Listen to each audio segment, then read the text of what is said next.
in a transition period. He's moving from Florida to Missouri.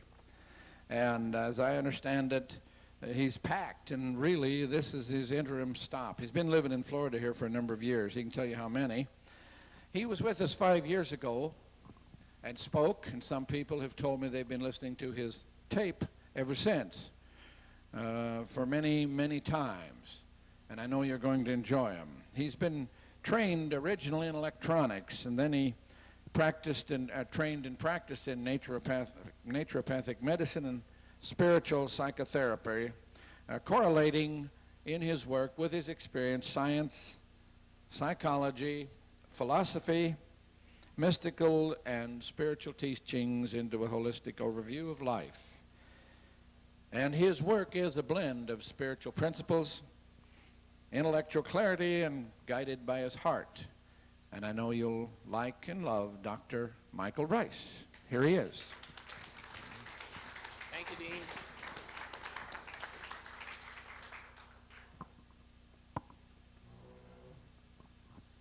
I'd like to start out with a little story. And the story's entitled, Will You Make the Difference? Tell me the weight of a snowflake, a hawk asked a wild dove. Nothing, more than nothing, was the answer. In that case, I must tell you a marvelous story, said the hawk. I sat on the branch of a fir close to its trunk. It began to snow. Not heavily, not a raging blizzard. No, just like in a dream without any violence. Since I had nothing better to do, I counted the snowflakes settling on the twigs and needles of my branch. Their number was exactly 3,741,952 when the next snowflake dropped onto the branch, nothing more than nothing, as you say, and the branch broke off. Having said that, the hawk flew away.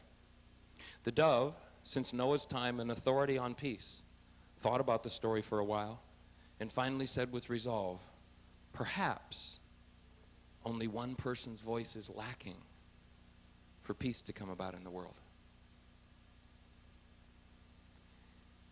How many of us have been faced with the situation, faced in being in the posture of saying, I love humanity.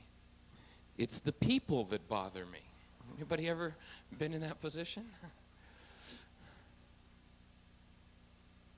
And it seems that no matter how far you get away from those people, there's always someone else to do it to you. Now, sooner or later, if it's the 87th time you've been through something, and it's been with 42 different people, and you're the one that was there every time, you got to start to suspect that maybe you're involved. Maybe you've got something to do with what's happening in your life. Many people suspect that it's always the ominous them. They always know who it is that needs to change for their lives to rectify. And they happen to have the instruction manual for them. They can tell them exactly what to do. Well, that posture, if we're in a repeated cyclical situation, comes from a human disorder called blockage of personal error. The fact is that once we decide we don't want to see something, our mind can't show it to us.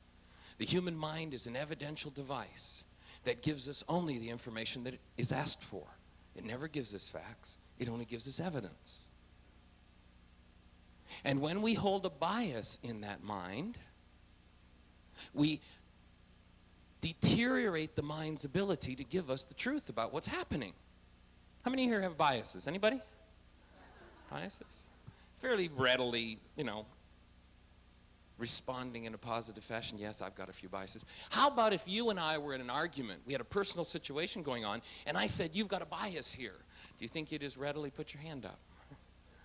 Probably not. Why not? And what are the effects of biases? I'd like to propose that there are three major effects that happen as a result of holding a bias in our minds. One of them is that our perception is distorted.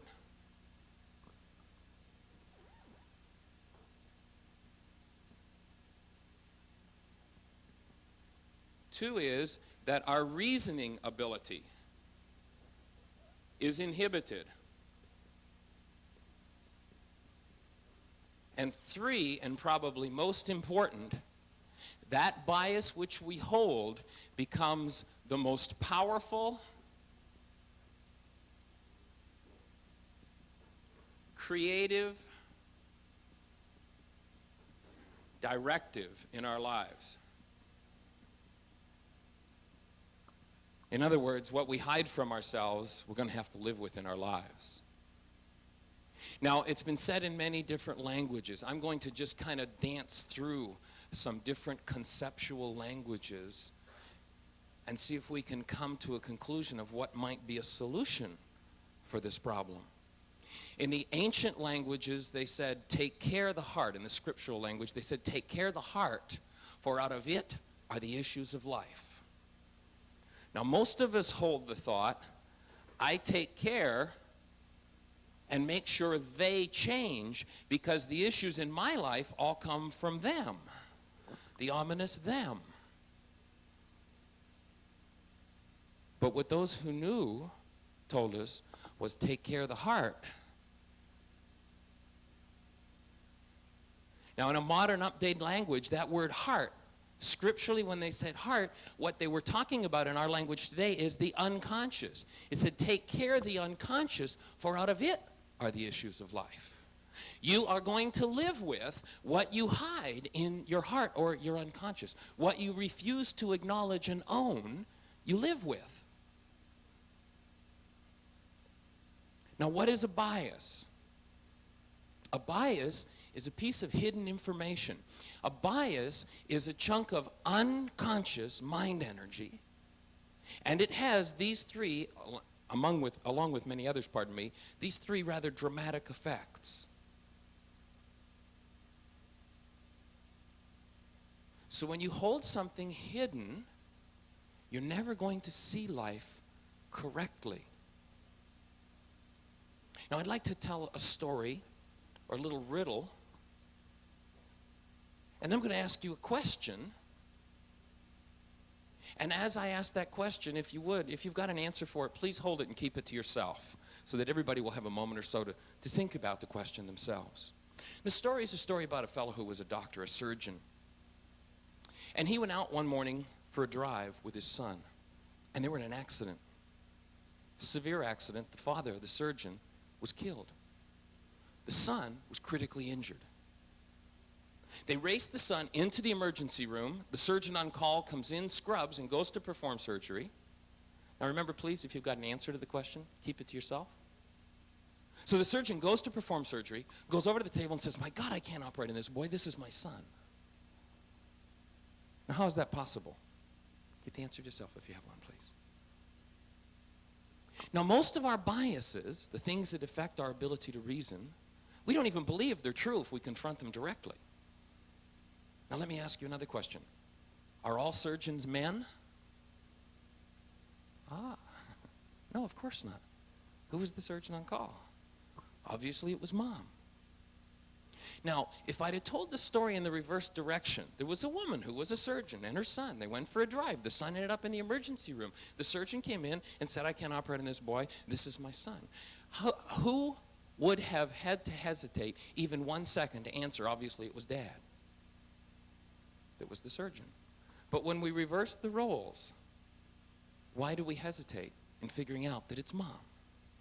It's because we have an unconscious or a hidden piece of mind energy, something that doesn't surface, something we're not aware of, that affects our reasoning abilities and our perceptual abilities. Now, this mind stores everything we experience. Every bit of energy that we experience is registered in this body-mind unit, in this system, in the form of electrical impressions. And things are organized in files, so to speak. So we've all got a file on surgeons or physicians in general. And brain cells are built with experience that represent bits of information. And each of those electrical impressions forms a part of a composite energy about physicians. Now, most of us have had the experience in this civilization of physicians, surgeons being men. So we have masses of information about male surgeons. Now, we all have another file, but it's a much stronger file. Pardon me, a much weaker file, about female surgeons. Now, we all know that they exist, but there aren't very many bits of information about that. The mind is governed by a law called the law of resonance, an energy law that has to do with energy transfer. When two energy systems are in tune or in harmony with each other, there is a resonance, an energy exchange. And whatever we have stored in our brain cell structure fires or resonates in response to the energies that present themselves. So when I present the question about the surgeon, that resonates your filing structure. And if you have a mass that goes in one direction, that mass will tend to overshadow the smaller bits of information, and that will be the thing that predominantly governs and controls what happens on the conscious level, in the conscious mind. It's called the file folder effect. Now, another thing about the file folder effect is that all information in a file resonates in response to a single stimulus. If I set up a vibratory field with my voice that matches brain cells in you, a lot of science is still looking for how does the mind operate. It's a resonance machine. It works on energy exchange. So if I use my voice to set up a frequency that matches something you have stored, there's going to be an instant transfer. Your antenna, every antenna has a shape, and the shape determines what frequency it receives. Your ear is simply an antenna. It picks up a frequency, and if there's something that matches, it will transfer through the law of resonance that frequency to the brain cells that contain a matching energy. The transfer of energy will, so to speak, turn up the volume, and you'll become aware of that piece of information in your mind. Now, that piece of information which resonates in you is your reality. Now, I'd like to demonstrate the file folder effect, and I need some help from you. I'm going to ask a question, and I'd like you to shout out loud enough so I'll be able to hear it, your answer to the question. Ignore what anybody else says. Just shout out your answer, okay? What's the Lone Ranger's horse's name? Pretty good. Somebody back there said Tonto. Who got Tonto?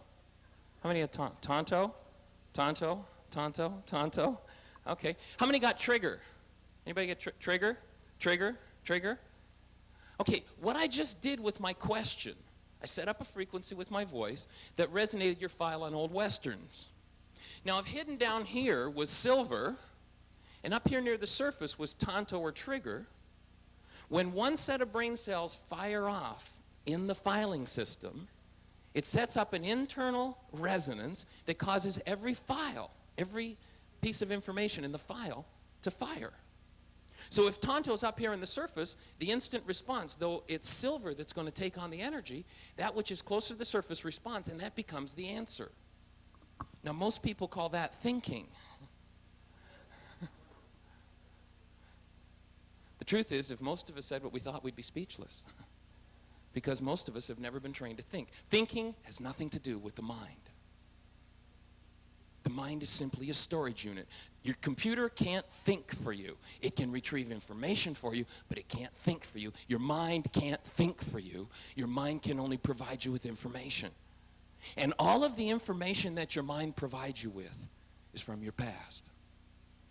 You cannot get a new piece of information from the mind. The thinking process is a spiritual process. It's a spiritual faculty. It happens when an awake, aware spiritual being introduces to its mind. When that awake soul introduces a different energy than that mind contains from its past, then one can truly be said to be thinking. Inventive genius doesn't come from the mind. Albert Einstein said 90% was intuition, 10% was intellect. Yes, we need an information base to work with. But it's that spiritual faculty of introducing something new, not just ruminating in the old. Now, what I'd like to do is I'd like to document that all realities, and when I speak of reality, I'm speaking of what happens between your ears. Most of us have been kind of trained to think that reality is something that happens out there. That's not reality, it's actuality. Reality is something that happens between your ears. And each of us have one. If I asked each of you to get up and speak about what's happened here at the conference so far in the last few days, I guarantee no two of you would say the same thing. Why not? Well, let's just take the last few minutes. Do you think any two of you would describe the same thing if I asked you each to get up and speak about what I've said so far this morning? Your experience externally has been identical. But the reality, each of us is, my reality is different from yours right now, as yours is different from mine. Now, in the traditional relationship, if you and I interact and you bring up a reality in me that I don't like, I'm going to try to change you, I'm going to punish you, or I'm going to get rid of you. And when I get rid of you, I'm going to pack my reality away and walk out. And I think, aha, I'm not experiencing that reality anymore. I'm safe from it. But what happens? Marcel Vogel 5 years ago showed us some pictures at the Psychotronics conference of the high energy wave that leaves the mind when we think a thought. That's what I like to call the psychic megaphone. Every reality you hold within you sends out a message to the universe around you. When we store a reality, something in memory, something we can re-experience, we store it in the form of an energy. Every energy stored within our minds, by definition, energy's in motion, right? Anything that's in motion does what? It sets up an energy wave. Every energy wave carries information. So if you hold a reality within your mind, though you may hate it, though you may never want to experience it again, though you want to deny it, it's an energy held within your system, and it radiates an influence carrying information. And just like in this room right now, we know if we had the right decoder, an AM radio, we could pick up 100 different radio stations, right? If we had the right decoder, an FM radio, we could pick up a different 100, a television set, a different 100, a long-wave radio, a short-wave radio. We need the decoder, right? As long as you hold within your mind a reality that you are unwilling to face and own and let go of, you send out a high energy wave that carries the information that details that reality, and guess who shows up in your life? It's always going to be the person who's got the decoder. It's always going to be the person that has the capability to match exactly what you're asking for and give it to you. Thus, in the normal human experience, starts the cycle again. I interact with you, you bring up a reality I don't like. I try to change you, you won't change. I punish you, you won't change, and I kick you out of my life. And I walk away, and I store away my reality again, pretending I've escaped again. But what happens? I reappear on the scene carrying the same reality, and guess what? Somebody's got to show up in my experience that's going to do it to me again. Now, 2,000 years ago, there was a master. And the master offered a tool that our whole civilization has evolved without. That is why we're in the position we're in today. Every civilization that evolves without this tool, every life that is lived without this tool is doomed to destruction. Unfortunately, few of us know what the native language and the native conceptual framework of that master teacher was. He figured out the riddle, and he tried to tell everybody. And he offered a tool for a solution. And the tool that he offered, we don't have a name for in our civilization. Unfortunately, when the translations came from the Aramaic, which was his native language, to the Greek, the Greeks didn't have a concept for the word he spoke of, so they substituted a different idea. And then translated into English, that different idea was substituted for the tool he offered. Now, the word that's used to describe the tool is the word forgive. Unfortunately, the Greek concept of forgiveness was pardon. I'll let you off the hook. I'll forgive you for what you've done to me. But that wasn't anything to do with what the master spoke about. It had nothing to do with forgiveness. When he spoke of forgiveness, he came from a culture that knew that each one owned their own reality. And if I experience a reality I don't like, if I don't know how to change that reality, I'm going to get to experience it with person after person after person after person after person. Once I recognize that, if I have a tool with which to change the reality in my mind, and you elicit that reality in me, I now have an opportunity to be free of it.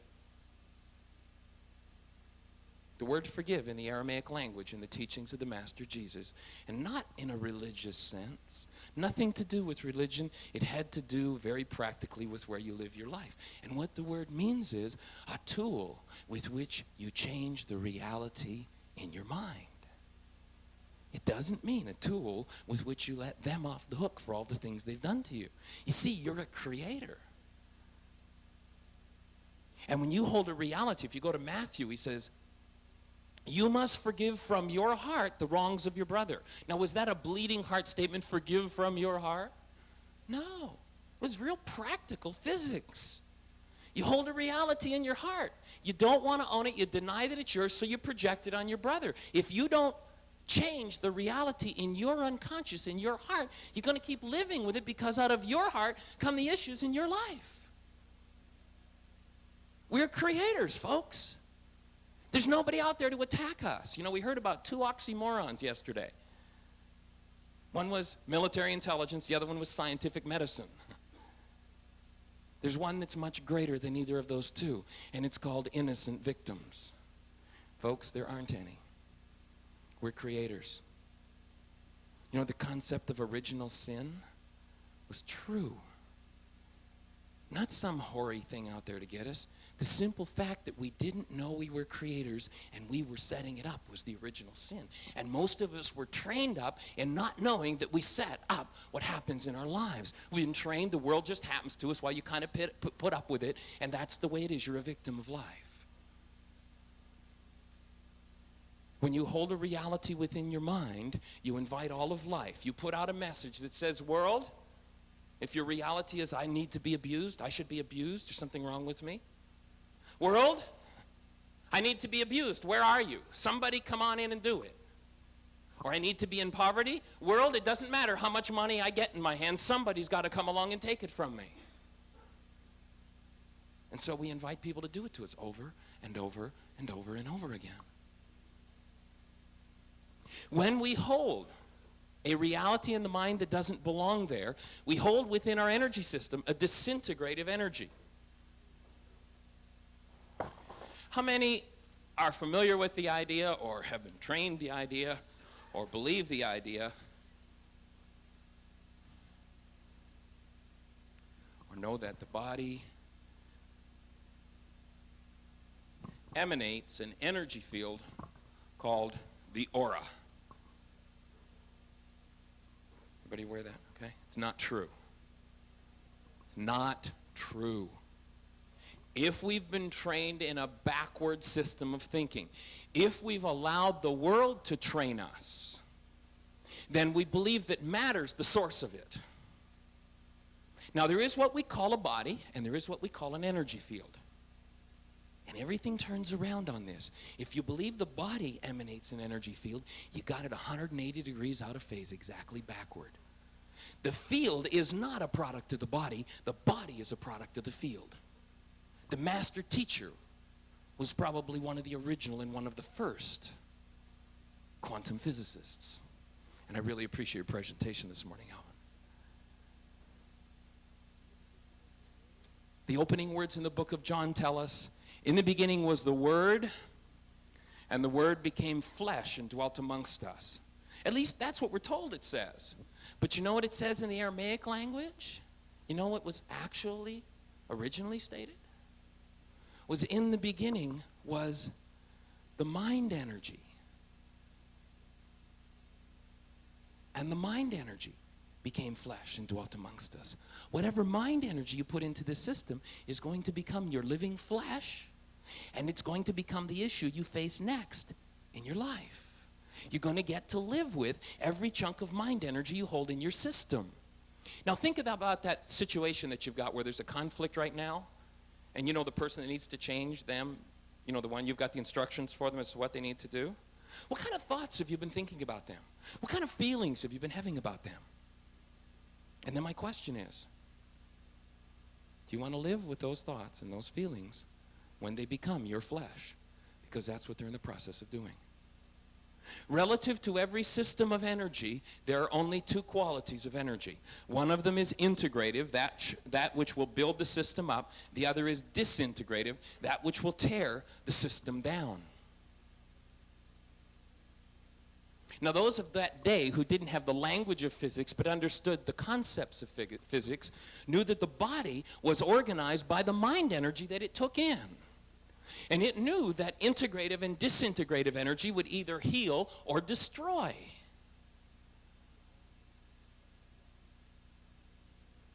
And they had a word that described the process of taking energies in that don't belong in the human system. Unfortunately, it's been turned into religious manipulation. When you took an energy in that didn't belong, when you took a reality into the human energy system, into what was called the temple, a reality that didn't belong in the temple, they said you sinned.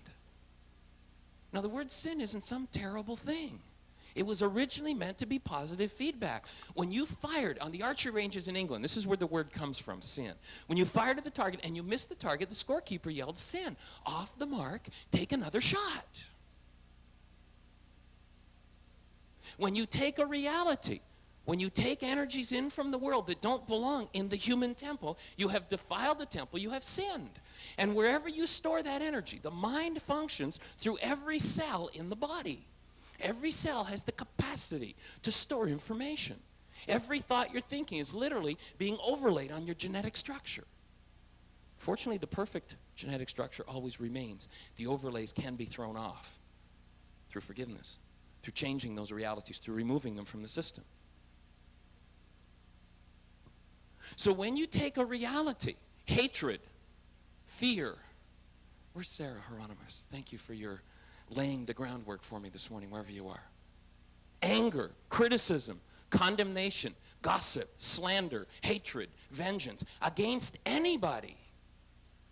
And it's an energy that you store in your system. You get the original, they get the carbon copy, and they may not be home for delivery.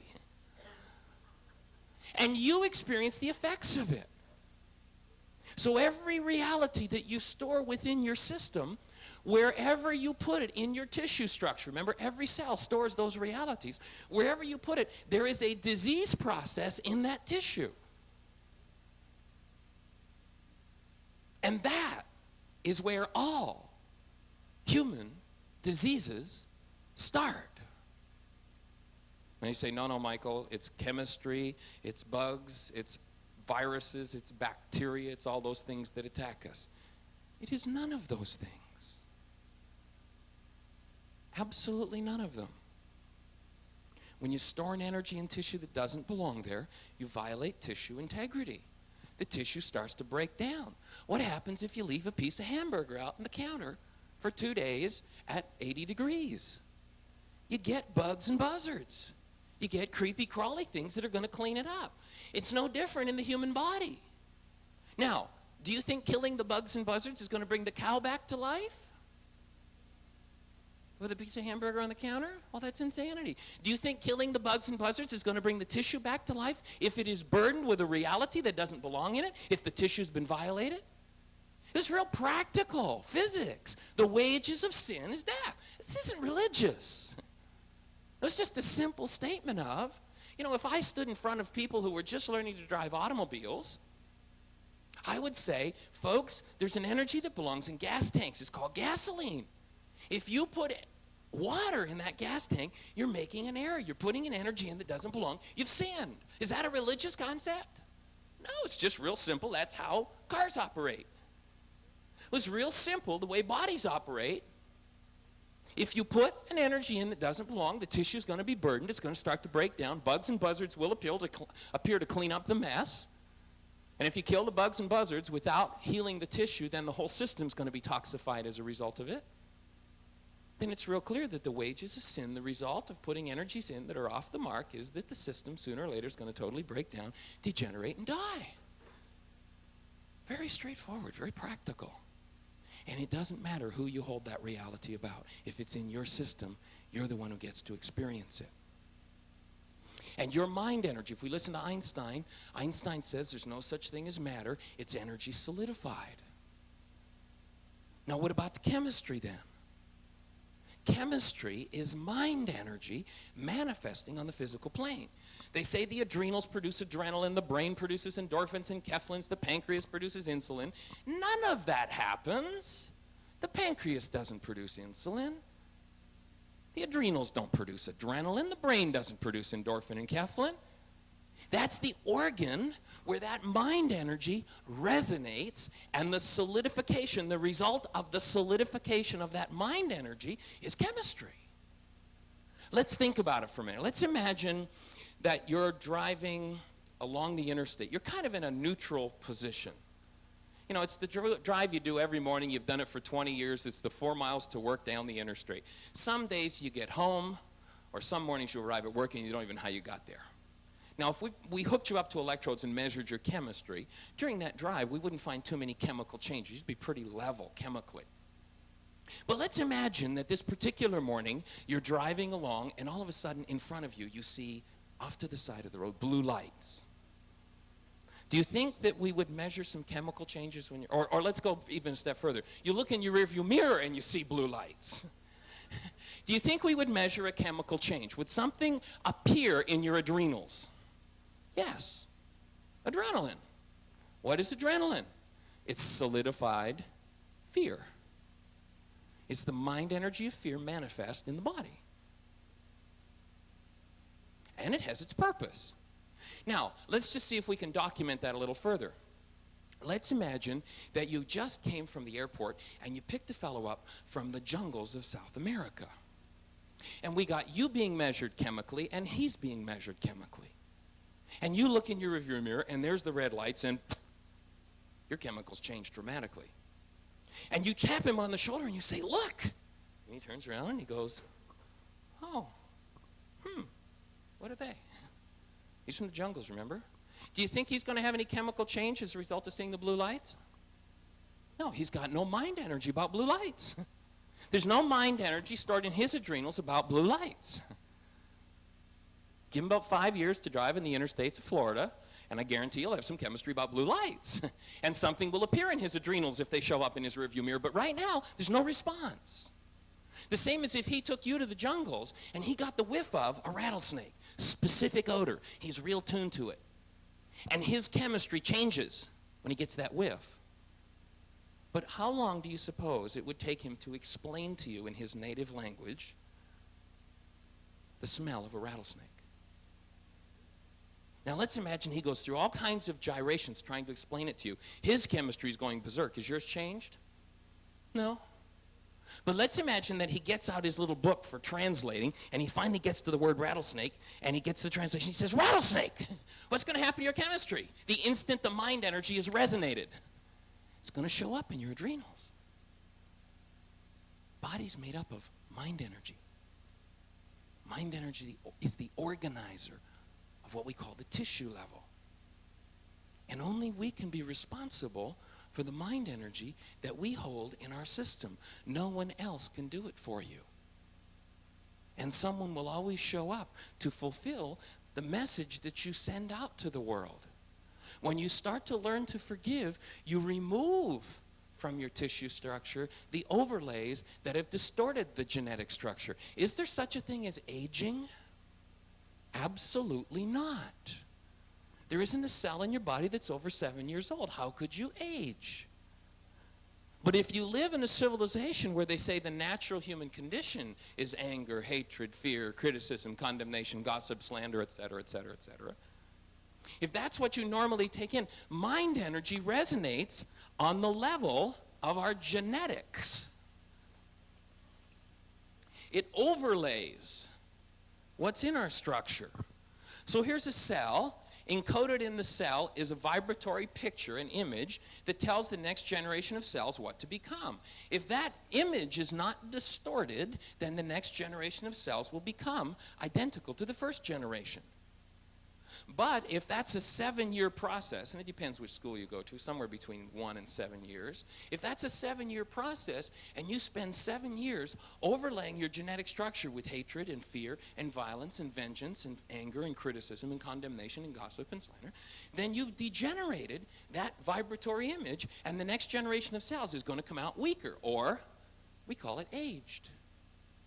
And if you spend another 7 years doing it, then it will come out aged.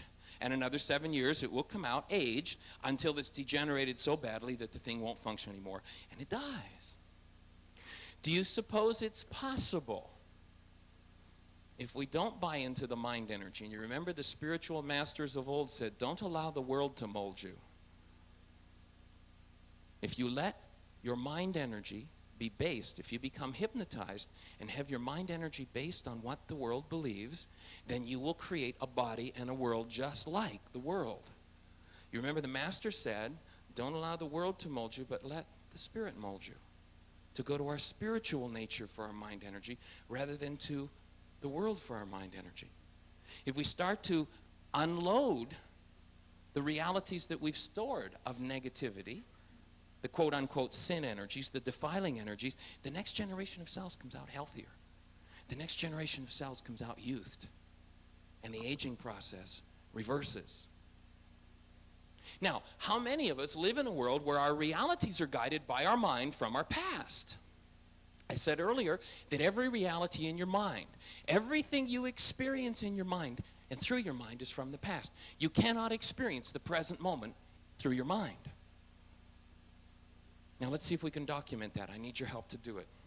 I'm going to ask you, a way of developing the spiritual faculties is to step back. This is one way, to step back from your mind and become the observer of what's going on in your mind. So for a moment, kind of step back and watch what happens in your mind as I ask you to put your right hand on your right ear. Would everybody do that? Now, take a look around the room. You'll notice pretty well everyone's doing the same thing. Why do you suppose that is? Okay, go ahead, put your hands down. Why did everybody do the same thing? Well, obviously, Michael, we followed your instructions. Are you sure of that? Or do you and I have a common past? Your mother taught you this is a hand, this is an ear, and it's the right side. Mine did the same. So when I resonate that, you take the instructions from your past and you follow those, not my instructions. Let's imagine that we've got someone in the room that has a different past. Let's imagine Alvin has a different past from everybody else in the room. And his mother taught him this was an ear instead of this. What did Alvin just do in response to my instruction, put your right hand on your right ear?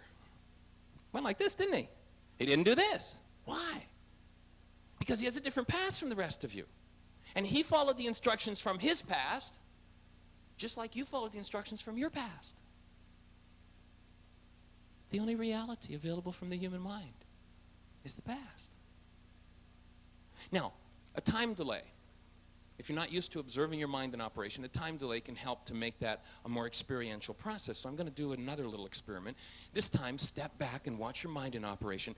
And instead of putting your right hand on your right ear, would you please put your right hand on your gizzard? Would everybody do that?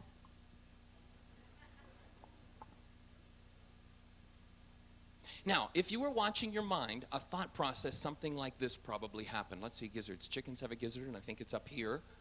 Or is it down here? And do I have one or just chickens? Is that kind of what your thinking process went like? Okay, so notice that you went seeking through your past to find a meaning to put on the present.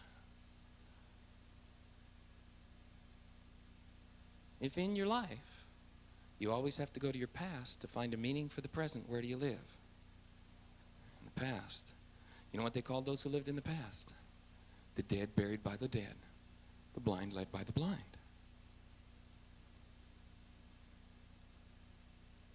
If we go back to the book of Job, we find the statement made. The sons of God came together with God. Now, I think it's really important that that word sons is plural. Many of us have been sold a bill of goods, a religious bill of goods that says there was only one, he lived 2,000 years ago, and you can't get into the club. It says sons, plural, more than one. Now, there's a real specific set of instructions in the manual that tells us how to enter the club, and it's very simple.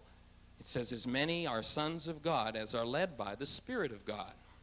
Now that wasn't religious. That was simple fact.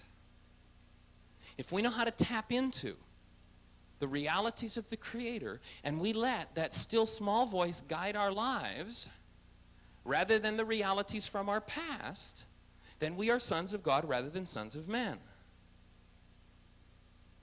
The sons of God are those who can listen on this level, on the spiritual level, rather than buying into every reality that their mind feeds them from the past. Remember, buying into the realities the mind feeds you. By entrapping your awareness in those realities, you, with your creative power, will create those realities, however horrible or however wonderful. So the sons of God came together with God, and with them came Satan. And God said, Satan, from whence come you? Now, is Satan a religious figure? Absolutely not. The great deceiver. We've all been tricked into looking for somebody with a tail and a pitchfork and a red suit. Now, Satan's something very real, very practical. And in Job, you get the definition of Satan.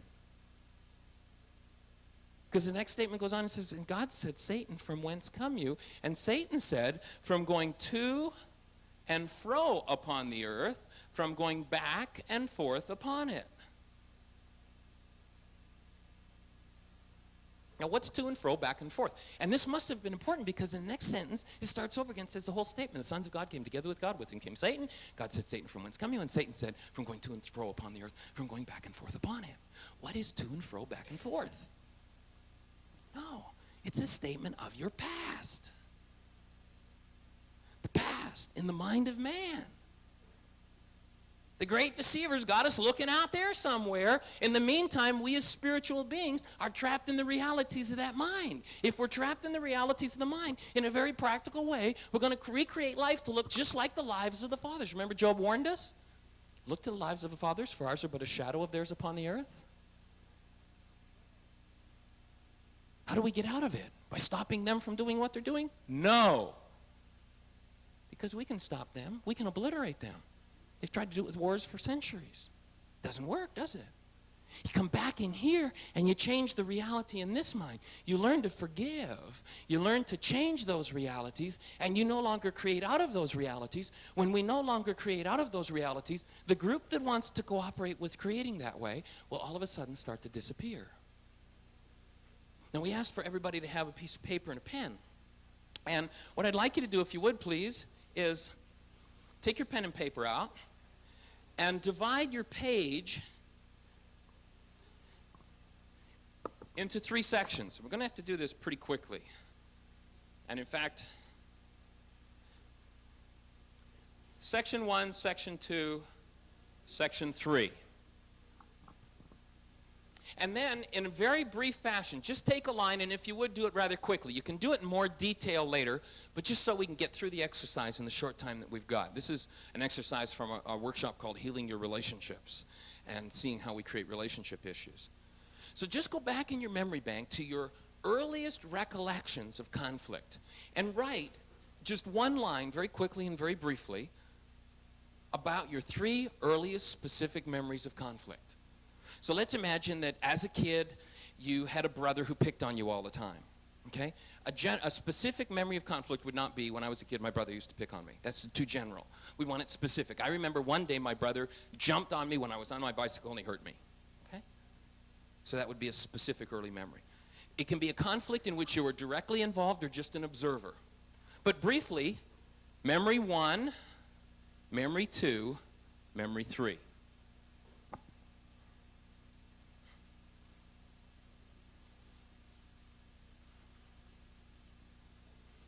Is everybody breathing? If you notice yourself holding your breath, the master suppress mechanism, every energy system has a switch. The switch for the human mind energy system is the breath. When we resonate something in you that you don't want to look at, that you don't want to deal with, you shut your breath down and that stops the flow of mind energy. That's how we suppress and hide things. That's how we create an unconscious mind. If you keep your breath open, you'll find yourself being able to move through a lot of those old realities that are stored in there at a very rapid pace. So 3 early memories, and then Early memories of conflict. Early memories of conflict. Your 3 earliest conflict memories.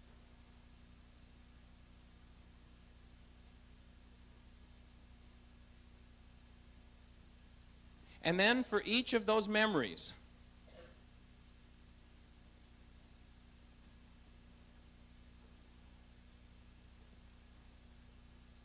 fill in a set of blanks. Go back and imagine that experience has just happened to you. If it was the memory of a 5-year-old, right from the point of view of the 5-year-old when it happened, not how you look at it today, but if someone had approached you as a 5-year-old and come along and said to you, well, what's life like? Life is what? You are what? People are, and relationships are what? So for the child whose brother just beat him up, he's on his tricycle, life is painful, I am weak and helpless, people are mean, and relationships hurt, might be his conclusions. So you've got 3 early memories, and then fill in a set of blanks. Life is, I am, people are, relationships are. Life is, I am, people are, relationships, life is. So you have a set of blanks for each of the memories.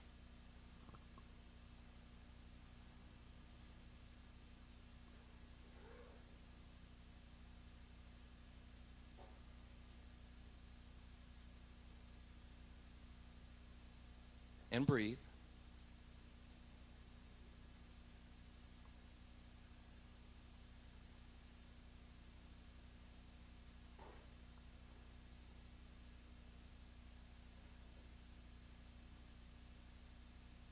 Some very interesting, while you're doing that, some very interesting research happening in the area of multiple personalities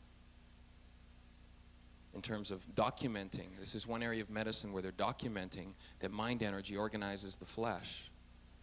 Because they take a woman who's, in one particular experiment, an experimenter named Braun took a woman who was a multiple personality into the lab. She's got long-term diabetes, is on insulin, or she'd be dead.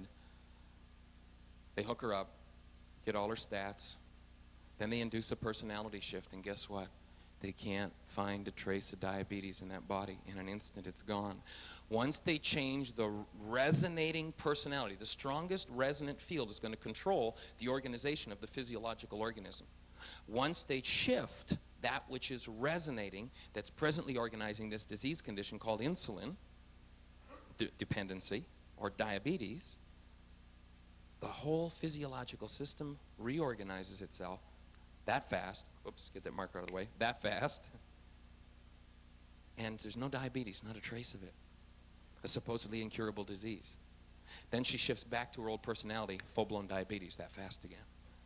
When we learn to affect the realities, the accumulations, the massive accumulations, and now we're talking about genetic history, we're talking about all of our past. When we learn to undo that past, then we can totally recreate a new and fresh future. They spoke about it, the spiritual master spoke about it as the world will be transformed in the twinkling of an eye. Would you say the woman who had a personality shift and her body reorganized and got rid of diabetes, that her world changed in the twinkling of an eye? As soon as you change the resonant energy, the physiological result changes. Changing just the physiological result is nice, it's helpful, but if you don't change what's back of it, then you're going to be back in the same boat again. The master said we had to reach critical mass. They didn't speak of critical mass. They said a little leavening leavens the whole loaf. If enough of us will start to embody our true spiritual natures, which by definition is love, if enough of us will embody that, then the world is going to make a massive shift very quickly. And that's what we need to be about. Okay, everybody got 3 early memories. Life is, I am, people are, relationships are. Now, if you would, for a moment, check out your answer to life is in number 1, number 2, and number 3. Any similarities? Yes? Yes? We're going to be pretty universally yes? How about I am? Any similarities in your 3 early memory answers? People are in your 3 early memories. Relationships are. Do you see any patterns there? I'm seeing most of the heads that are moving are saying yes. You see some patterns. Okay, if you see patterns in that, what do you suppose that means? Think about today. Look at your life today. The current issue, the one you were facing yesterday and is still going on in your life today. If you did an early memory exercise, life is, I am, people are, and relationships are, would there be any similarities to the patterns established in those 3 early memories? The same things happening to you today? How many thought that are saying yes to that? How many thought today when it happened to them, or yesterday when it happened to them, you were facing the issue of an adult? Were you facing the issue of an adult? No. Most people have written about approximately 90% of their lives in their 3 early memories.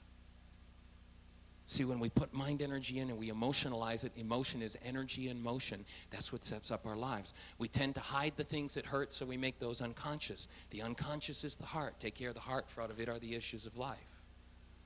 We need to start to look into our own hearts. Take a look at 5 years ago in your life. Were there similar patterns then? 10 years ago? If you looked at the person who did it to you, quote unquote, in your early memories, is it the same person that did it to you just recently? No? No? I'm getting a pretty universal no? Okay. How about the person who did it to you 10 years ago? Is it the same person who either did it to you today or in your early memories? No? A couple of yeses, mostly no's.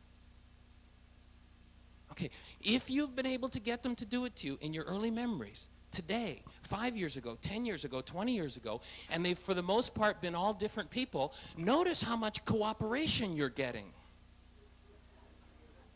And notice how powerful you are. Now, I don't know what conclusion that takes you to, but for me, it takes me to only one.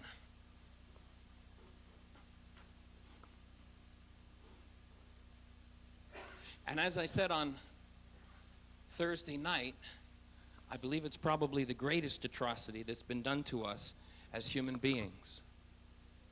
The conclusion that I come to out of looking at how much cooperation I get in my life is, I am a creator. We're told we're made in the image and likeness of the Creator. It's pretty likely we're creators, right? And life cooperates. You can't get away from life, folks. But you can change the realities in your mind. And the workshop that we're going to do tomorrow will be a step-by-step process for how do you do that? How do you remove those realities? And I don't know whether we're going to do it tomorrow morning or tomorrow afternoon. Or if, I don't know if that's scheduled, or I'd be open if there are enough people, because I know some people have come and said, well, gee, I've got a morning one I want to go to, and I want to do yours. If there's space, I'd be glad to do one morning and afternoon. You're a creator. Life cooperates. And I'd like to complete with a poem that kind of sums it all up in just a few lines. And the poem's entitled Each Moment.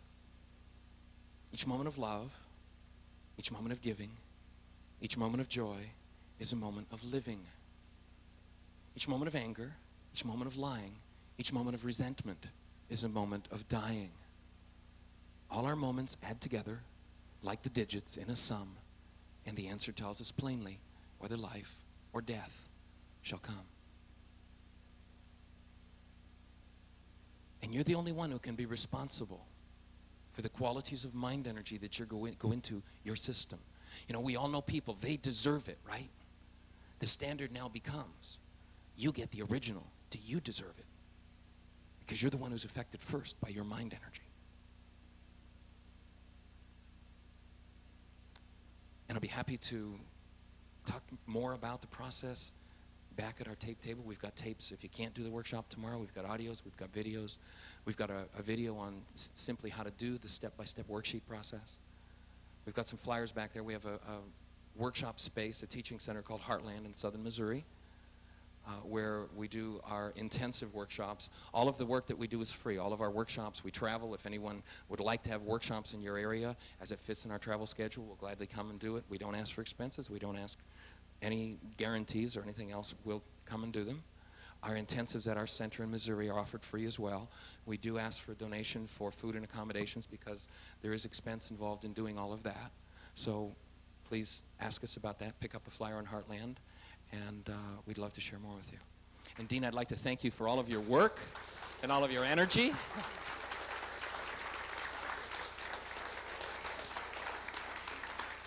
in putting all of this together.